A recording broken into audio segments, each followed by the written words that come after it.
यह कहानी उन चार दोस्तों की है जिसके साथ कुछ ऐसी घटना घटी कि जिससे उनका पूरा जीवन ही बदल गया। आइए जानते हैं कि ऐसा क्या हुआ था। मुंबई शहर की रहने वाली प्रिया शर्मा अपने दोस्तों के साथ रवि, साहिल और विजय के साथ शिमला जाने का प्लान बनाया। वो सब शिमला जाने के लिए बस में बैठ गए। कुछ ही देर में प्रिया सो गई। अचानक प्रिया की नींद खुल गई तो उसने देखा कि बस में कोई नहीं था। बस अपने आप ही चल रही थी। उनके सारे दोस्तों भी बस में नहीं थे। ये सब देखकर डर के मारे प्रिया जोर जोर से चिल्लाने लगी। अचानक उसे लगा कि कोई उसके पीछे खड़ा है। जब उसने पीछे मुड़कर देखा तो वहाँ एक स्त्री बैठी हुई थी। उस स्त्री का चेहरा पूरा जला हुआ था। ऐसा लग रहा था कि किसी ने उसके चेहरे पर एसिड फेंका हो। ऐसा भयंकर चेहरा देखकर प्रिया ने चिल्लाना शुरू कर दिया और अचानक प्रिया की नींद उड़ गई। वो एकदम डरी हुई और पसीने से पूरी भीग गई थी।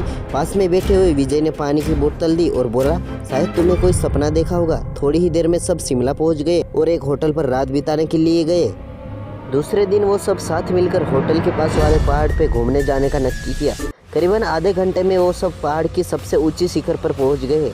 वहीं से नीचे देखने पर घने लीलेछम पेड़ पौधे काफ़ी सुंदर दिख रहे थे। अचानक साहिल चौंक गया और बोला, नीचे देखो कोई खड़ा है, लगता है कोई स्त्री है। विजय और रवि भी देखने लगे लेकिन उन्हें कोई दिख नहीं रहा था और बोले, तू पागल हो गया है क्या? इस घने जंगल में कोई स्त्री कैसे आ सकती है? तुम्हें शायद कोई भ्रम हुआ होगा। उसके बाद वह सब खुली जगह पर चले गए। रात होने वाली थी इसलिए वह सब ने पहाड़ पर ही रुकने का निर्णय किया। इसलिए उन सब ने वहाँ पर ही तंबू लगा दिया और खाने पीने के लिए सामान बाहर निकाला। प्रिया की बैग तंबू के बाहर थी इसलिए वह लेने के लिए बाहर गई तो वहाँ पर उसे किसी की आवाज़ सुनाई दी। प्रिया उस आवाज़ की ओर अपनी नज़र घुमाती है तो उन्हें सामने से कोई 3 आदमी आते हुए दिखाई देते हैं। उनके हाथ में धारदार हथियार देखकर प्रिया डर जाती है और दौड़ के तंबू के अंदर आ जाती है। उसने अपने दोस्तों से भी यह बात की लेकिन कोई उसकी बातों पर विश्वास नहीं कर रहा था। प्रिया चिल्लाकर बोली, आप सब पागल हो गई हो क्या? कोई भी मेरी बातों पर भरोसा नहीं कर रहा है। चलिए मेरे साथ बाहर, मैं आपको बताती हूँ। वो सभी बाहर आके शिखर की टोच से नीचे देखने लगते हैं। उतने में ही उन सभी को लगता है कि कोई 3 आदमी उनकी तरफ आ रहे हैं। यह सब देखकर वो सभी डर जाते हैं और तुरंत ही अपना सामान समेटने लगते हैं और बड़े से पत्थर के पीछे जाके छुप जाते हैं। थोड़ी ही देर में वो सब ऊपर जाते हैं। प्रिया देख रही है कि उनके हाथ, पैर और सिर आम आदमी जैसे बिल्कुल नहीं थे। वो सब एक जगह पे बैठ जाते हैं और कुछ तांत्रिक विद्या शुरू करते हैं। उनमें से एक आदमी अपने हाथ की उंगली को काट देता है लेकिन अंधेरे की वजह से उन्हें कुछ भी ठीक से दिखाई नहीं देता है।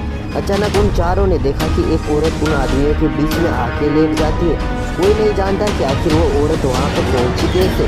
प्रिया ने कहा, मुझे कुछ समझ नहीं आ रहा है, आखिर ये सब हो क्या रहा है? मुझे बहुत ही डर लग रहा है। एक के बाद एक वो तीनों उस औरत को छूने लगे। वहीं पे अचानक उस औरत ने अपनी उंगली उठाई और हमारी तरफ इशारा करने लगी।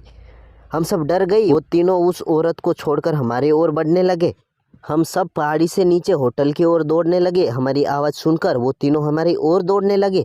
प्रिया और साहिल सबसे आगे थे और विजय और रवि उनके पीछे दौड़ रहे थे। प्रिया और साहिल होटल तक पहुंच गए लेकिन रवि और विजय का कोई पता नहीं चल रहा था। हमने होटल वालों से उनके बारे में सभी बातें की तो उन लोगों ने कहा कि उस पहाड़ पे कोई नहीं जाता है। वो पहाड़ शापी थे, जो भी वहाँ जाता है वो कभी वापस नहीं आता है। आपकी किस्मत अच्छी थी कि आप अभी जिंदा है, लेकिन हमारे दोस्त रवि और विजय कभी भी वापस लौट के नहीं आए। हमें उसका बहुत अफसोस है। हमने उन्हें ढूंढने का बहुत ही कोशिश की, पुलिस कंप्लेंट भी करवाई लेकिन कोई फ़र्क नहीं पड़ा। तो गाइस, आपको स्टोरी अच्छी लगी तो लाइक और सब्सक्राइब जरूर कर दीजिए। हम आपको डेली कुछ अच्छी स्टोरी सुनाने की कोशिश करेंगे और थैंक यू। मिलते हैं नेक्स्ट वीडियो में।